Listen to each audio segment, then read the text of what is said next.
ब्रह्मा ने कहा, हे भगवान, मुझे नैवेद्य भोजन अर्पण की विधि बताएं जैसा कि वास्तव में किया जाता है। पूरी तरह से बताएं कि कितने प्रकार का पका हुआ भोजन वांछित है। श्री भगवान ने कहा, अच्छा पूछा तुमने, हे प्रिय। यह मुझे बेहद पसंद है। मैं भोजन, पेय आदि और भोजन की किस्मों के बारे में भी पूरी तरह से बताऊंगा। पहली चीज है सोने की थाली। यदि यह उपलब्ध न हो तो चांदी का उपयोग किया जा सकता है।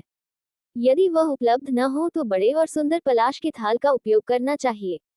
हे निष्पाप, सैकड़ों ककोले बनाकर पात्र में चारों ओर रखना चाहिए। इसके बीच में भोजन अवश्य रखें। वे सात्विक होने चाहिए और उनमें विभिन्न प्रकार के फल होने चाहिए। पात्र में चंद्रमा के समान रंग में दूध की खीर होनी चाहिए और उसमें पर्याप्त मात्रा में मीठा मिला होना चाहिए। चावल को सफेद दिखना चाहिए। मुद्गा दाल शानदार और चमकदार जैसी होनी चाहिए। बीच बीच में अलग अलग तरह के अचार और मसाले जरूर रखने चाहिए। भोजन सामग्री को 3 पंक्तियों में व्यवस्थित करना चाहिए। नींबू के रस के साथ फलों और जड़ों के साथ विभिन्न प्रकार के भोजन अवश्य होने चाहिए। मुझे दिए जाने वाले भोजन में ऐसे अनेक प्रकार के भोज्य पदार्थ अवश्य हों। अंगूर को अच्छे आम और फलों के साथ मिलाना चाहिए।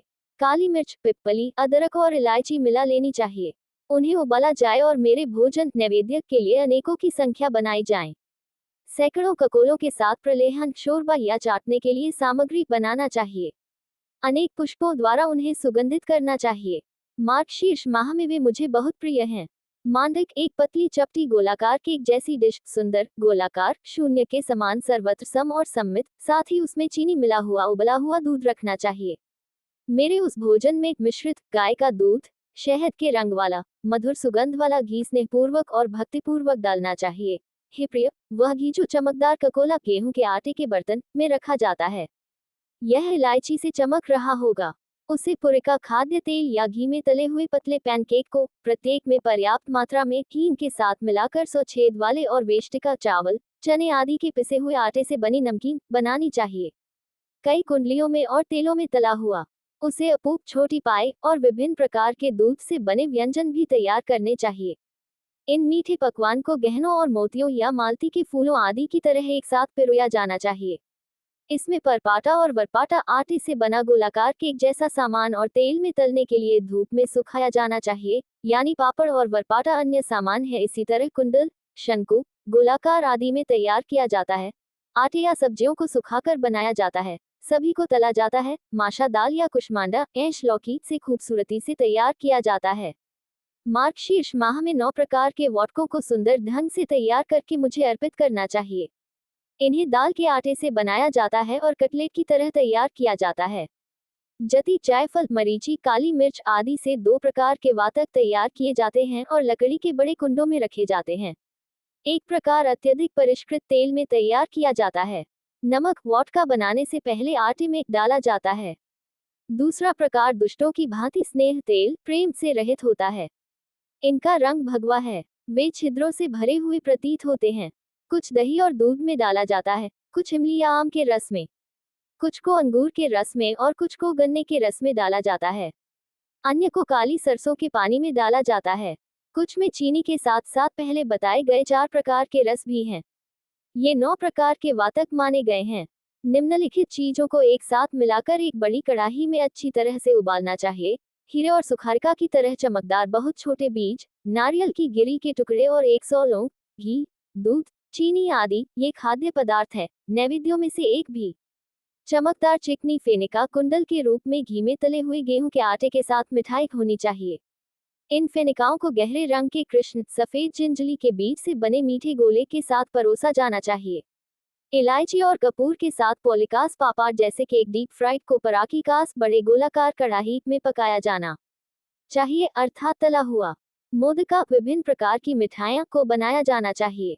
अन्य को चीनी के साथ बनाया जाना चाहिए और दूध में भिगोया जाना चाहिए।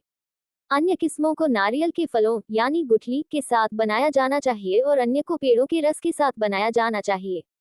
अन्य मिठाइयाँ बादाम के बीजों से और शानदार मिठाइयाँ अदरक और जीरे के बीजों से तैयार की जानी चाहिए। ये मिठाइयाँ तथा अन्य मुझे प्रसन्न करने के लिए बनाई जानी चाहिए।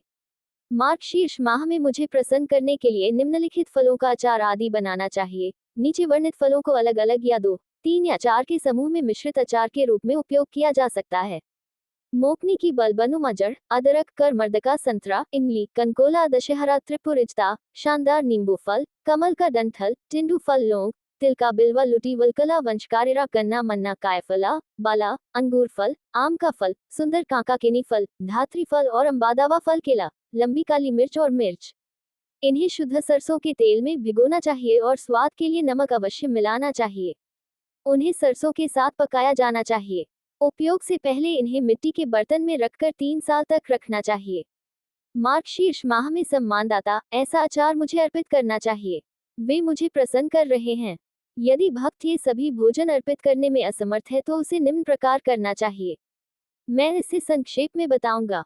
जो भक्त एक लाडू, मिठाई और एक पूरा पूरी या घी में तली हुई, 2 फेना घी में कुंडलित और डीप फ्राई किया हुआ, 3 कोकरसा जंगली खजूर के फल का रस 16 मान का चढ़ाता है, घी में भिगोई हुई पेस्ट्री और 8 वातकों को कभी नरक नहीं दिखेगा।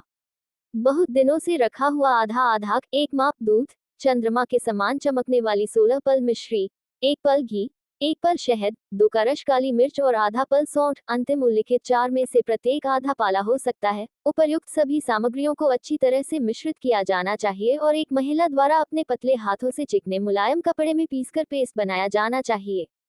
फिर उन्हें कपूर के पाउडर से सफेद चमकीले किए हुए बर्तन में रख देना चाहिए।